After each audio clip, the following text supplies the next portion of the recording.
Welcome back to Weekend Express. We're taking a look at what's been making headlines on the dailies and a weekend review, taking a look at the top stories that have been making headlines this week. And the Independent Electoral and Boundaries Commission is on the spotlight owing to the internal divisions that have played out in the past week. Joining us in studio now is Member of Parliament in Mathare, Anthony Oluoch. Many thanks for joining us, Anthony. I also have Nelson Harvey, who is a lawyer, Honorable Charity Katambi, Member of Parliament in Njoro, and Dr. Alutalala Mukwana, who is an advocate as well. Maybe let me come to you, Honorable Oluoch. You've been, listening to the conversation. Your thoughts on the internal divisions within the IEBC, and perhaps also just a response to what Honorable Katambi has been saying. Okay, the ongoings at IEBC literally confirm what it is that Raila has been saying, what NASA has been saying. I think the only interesting twist about this is that Chebukati has decided that, no, I will not put my neck on the chopping board. So we have a Tower of Babylon situation where the IEBC split right down the middle. And I believe, like my colleagues here have said, there must be some serious approach towards intimidating the commissioners in order to toe the line one way or the other. Right. But I think one thing that needs to be said is that a number of questions that were asked at the Supreme Court have to be answered. I now see that Chebukati, or rather part of the commission, have agreed to open up the system for full audit. But this comes against the background of a contempt application that has already been filed. I think it is Uhuru who filed the application for contempt for non-compliance. Right. What happened is that when they allowed the partial access, a number of things came up, including the 990-something entries or access using Chebukati's password. Our ICT experts tell us that if only 10% access was allowed, if they do allow full access, I think the damage will be so big that we cannot go to the election with this commission. So I agree. The time limits do not allow us to replace the commission, but certainly the entire secretariat should step aside. All right, so that is a question many Kenyans are asking. So should that be the situation and the entire secretariat steps aside? Because the opposition has already said we will go to the elections on the October 17th, but some of the conditions we had laid out for the commission to make changes have not been met yet. From a legal standpoint, Dr. Mukwana, what happens when the entire secretariat is out? No, as my learned colleague Harvey said, the secretariat are employees. There is no big legal hurdle in asking them to step aside. If they refuse, they ought to be cited for disciplinary action. That is why I think, and that's why where Chebukati was heading when he issued this memo to Ezra, telling him, can you explain this? In any employment situation, that is the first step to show cause why. Right. Now, unfortunately, I do not think we can answer that question by looking at the legalities. Again, that question will answer it by looking at the politics. This Chiloba man is no ordinary man. You must understand that. I keep saying that in front of cameras, we don't say these things. But you go to the social media, you will know that Chiloba is not an ordinary man. So you're not going to touch that Chiloba man unless you involve the authorities that placed him there. Right. And you can understand his attitude. I mean, where on earth would an employee who Chiloba is technically is answerable to the commissioners, where on earth would an employee refuse to respond to a memo that has been issued by the bosses? Right. And then a section of the bosses, who are the other commissioners, come ahead again in defense of that particular employee. So I do not think, Michelle, we'll be helping our viewers by asking whether legally this would be helpful. We should be asking ourselves whether there will be sufficient goodwill for the politicians from Jubilee side to let go those employees who are their employees, and for NASA, as they have been accused also, to let go those employees who are NASA employees. Right. So that we have a clean slate. And again, that slate is not going to be clean 100%. Consultations again. NASA will come, they'll have to agree. This number of employees behind the camera. I know people start to say that is not what happens, but the truth of the matter is that behind the scenes, this is what goes on. And that is why IEBC on its own will not hack this until the two big wigs step in and order their lieutenants to toe the line. All right, and of course, just when the allegations started coming out from the opposition, Raila Odinga did say we have our intel inside IEBC, and that's why we have this information. Yes. And so clearly then a lot has to be done. But Honorable Kathambi, as you rightfully put it, the election was free and fair. Uhuru Kenyatta was elected in a credible manner, and he will have, a huge, a higher, winning margin in this next election. But as Dr. Mukwana asks, is Jubilee willing to let go of the Secretariat? I will just respond on a different way. The IEBC has its team, which has been well trained, which has conducted that IEBC free and fair, and it is their time for IEBC to avoid the pressure from NASA. Also, I don't think Jubilee is giving anyone pressure, because the same President Uhuru, who court nullified these elections, is the same man who accepted the result of the Supreme Court. Therefore, what Jubilee means through its leader, it's they respect the law of this country, and at the same time, they want every leader who was elected through that IEBC not to pretend. Because today I'm seated here with the Mheshimiwa. We already sworn in members of parliament. This is the high time Kenyans became very honest to one another. Because if someone was elected as a member of parliament and you felt that IEBC did not do the right work, you could be the first Kenyan to say that I don't want even to be sworn in because IEBC did not do good work. But as for now, in summary about the issues of IEBC, let us not create a lot of big issues around it. Let IEBC take its responsibility, make its house in order with this team. Because when they accept what my colleague says and my colleague says the other side, they are going to be confused. Let them remember they are answerable to Kenyans. Right. And I want to tell them, please, let them prepare very quickly. Jubilee is prepared on 17th to wake and vote. Yes. Honorable Ulwach, Honorable Kathambi has an interesting point here. Are you willing to let go of your position? You've already been sworn in as Member of Parliament in support of the fact that IEBC did not carry out a free, fair and credible election. Endorsing IEBC's work. No, I think we are sending Kenyans on a wild goose chase. There are two things that happened. The elections was manipulated to the extent that we have what we call computer-generated leaders. This thing was done in a very interesting manner, and the end result was to create this narrative. You see, we have 47 MPs here, we have a number of senators here, and it was done so as to create those perceptions, which now she is talking about. The presidential election and the challenge to it is clearly set out under the Constitution, Article 140. Right. What was challenged and what is before the public now, after the Supreme Court case, was the challenge to the presidential election. There is no challenge to my position as Member of Parliament. I believe there probably isn't any challenge about our election. It doesn't rule out the fact that there was mismanagement. Right. Mismanagement of the election has been established in two ways. One, the Constitution sets out criteria that strict compliance with the law means that if the election was supposed to be carried out using certain statutory forms, in this particular case, Form 34. Form 34 was supposed to be transmitted simultaneously together with the text through a certain KIMS kit. This was not done. These malpractices run to the very root of the conduct of the election and the integrity of the leaders that were doing it. So we cannot run away from it by saying that Anthony and the other leaders elected, please resign if you are honest. I think the buck stops with the commission, which has a constitutional mandate to conduct the elections in accordance with the law. You said earlier the possibility of having the commissioners replaced is very low. So what then would the opposition want to see within the IEBC for them to believe there will be a credible election on the 17th? I think the first thing we need to do is to say that, let me borrow the words of the president, we'll come back to this, we will revisit. So the commissioners, including Chebukati, we will revisit this issue.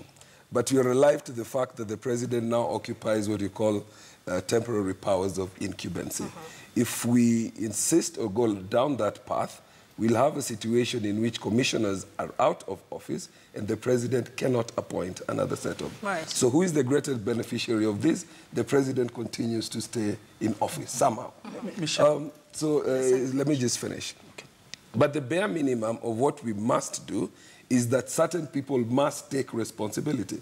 Remember, the election basically are conducted on the basis of the trust, the level of trust that people have on that commission. Right now, in light of the revelations that have been made, the confidence levels of the people of Kenya are extremely low. The engine of that commission is the secretariat. Right. So the buck stops with the CEO and the persons that have been named, and as a bare minimum, they must go. They must step aside. Dr. Mkwane. Yeah, I think Michelle, Mheshimiwa here was just agitating quietly, though she didn't say it on mic, and I dare ask Mheshimiwa. Yes, the complaint, the petition was about presidential. You've rightfully answered that there's no challenge to your position. But when you look at the bigger picture, when the issue of the presidential vote is settled, how do you explain the fact that indeed Jubilee happens to have the majority in all houses? Given the fact that there are 100 petitions only, so for 100, if I'm not wrong, 100 petitions, out of these there are 17 for governors.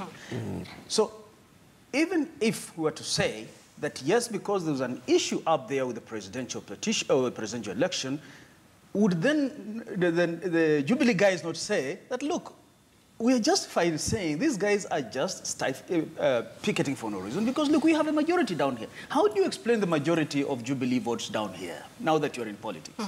Michelle, allow me to address that issue. Yeah. You see, there's been a big confusion that if the computer-generated leaders at the top must go home, then all the other individuals must go home. That is a fallacy. Now, the requirement to transmit results from the polling station and the constituency tallying center to the national tallying center related only to the president. And that is where the problem is. By the time Honorable Oluoch was being declared a Member of Parliament for Mathare, it was being done with finality at the constituency. There was nothing awaiting at the national tallying level. So that this argument that Jubilee have perpetuated that we have the tiring of numbers, and if we are computer generated, then all of us must go home, is without any legal or factual foundation. It is as simple as that. And then another point, they keep on saying we have numbers. That is a rhinoceros approach to a very simple approach, because they want to rummage through a wall, saying that they'll have 70% plus 1. The same argument they had before. 70% plus 1 of the registered voters in Kenya of 19 million will be taking them close to about 13 million.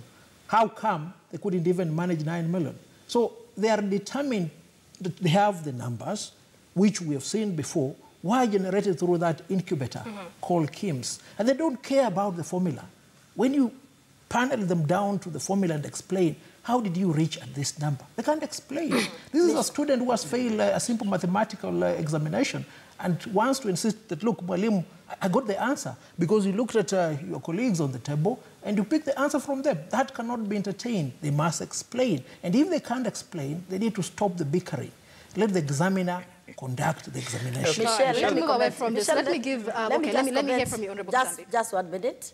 It is not that Jubilee is saying it as. It is Kenyans who voted the Jubilee leaders.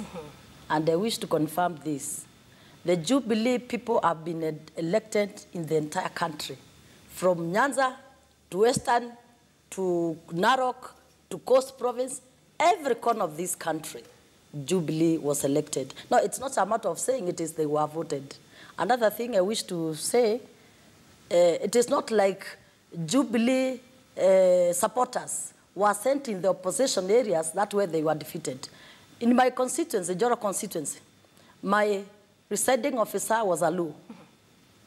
Actually, if he wanted to manipulate for Raila, he had an opportunity.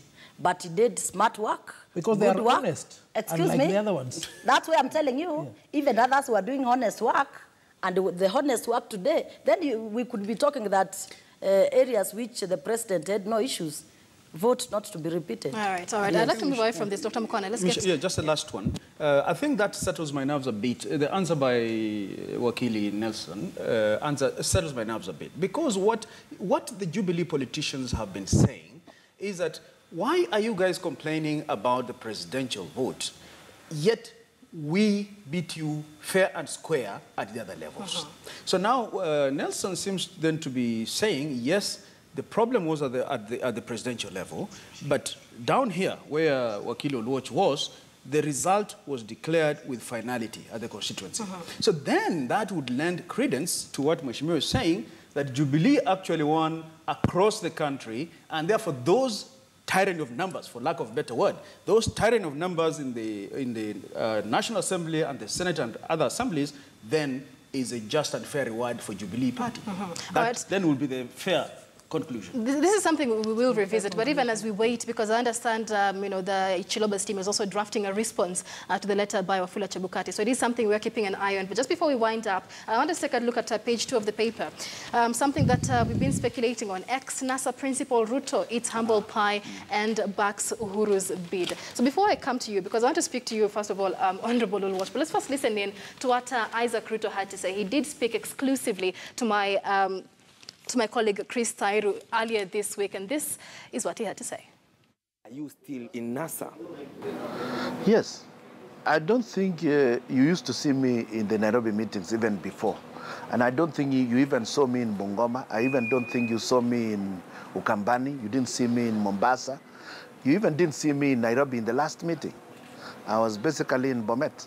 And I think you were present when I made my first public address in Bomet, when I said I will maintain a low profile, and I'm going to encourage the people of Bomet to settle and to work with the new leaders, and that I would not... There that you are warming up to join Jubilee, and that some Jubilee party officials have already approached you. Can you confirm or deny this? I don't think Joyce is Jubilee. I think Jubilee is a party, and I lead Chama cha Mashinani. That I never mentioned that I was leaving. I even mentioned about Chama cha Mashinani on the podium, and I told them the Mashinani people will go and do what Mashinani people do, and I made it clear that I was not in a hurry to do anything else. I had some of them making those comments, but we've not engaged on such issues, and I lead Chama cha Mashinani. And therefore, I cannot make such statements of... A party leader cannot defect. How? Have you been approached? Right, so that's what he had to say, but 2 days later, he makes his big switch, announcing that he will from henceforth support the re-election of President Uhuru Kenyatta. Let me begin with you, Honorable Oluoch. Many seem to feel now, after that big switch, that Isaac Ruto was just a mole. Many asking, did his entry, you know, in NASA for those few months mean anything really for Raila Odinga? Yes, it did, and a lot of work went into trying to quote Isaac Ruto to come into the NASA fold. He was a crucial addition to the NASA in terms of the outlook, the national outlook that it had, and the Rift Valley, at least the South Rift vote basket was very crucial to try and break into the so-called stronghold, and that was the strategy, to break into the stronghold of Jubilee Party. This was coming, I think, after Isaac Ruto lost, and I suppose a number of that goes across the board in some of the governors that we lost. I don't want to mention the names. I suspect that people have been intimidated. People have been told, look, we have your soft underbelly. There are things we are going to dig, and either you toe the line or we go after you. I think I saw Joyce Laboso hint at some of these in one of the city interviews that she had on TV. But that aside, I think that Raila Odinga has his own support independent of Isaac Ruto, and the numbers that I think were brought from the Rift Valley will not be affected significantly. I think in the South Rift, we have a lot of people who come from Western Province, from Nyanza Province, working in the tea plantations. We will still see, I think, a significant amount of that vote being retained. Right. But that has been sufficiently countered, I think, by now the inclusion of Peter Munya I think we will see a lot of votes coming from Meru, at least the Tigania side of Meru. And of course, there's a lot of political defections even within the Ukambani region. Honorable Kathambi, very briefly, your thoughts on Isaac Ruto's defection? Isaac Ruto has made a wise decision. He realized he has been a lone ranger in NASA. He was not inclusive in any decision-making in NASA. Therefore, he has been cheated for some time, and he realized it when people of Bomet told him that we are going to tell you that you're in a wrong position through voting you out. They did it.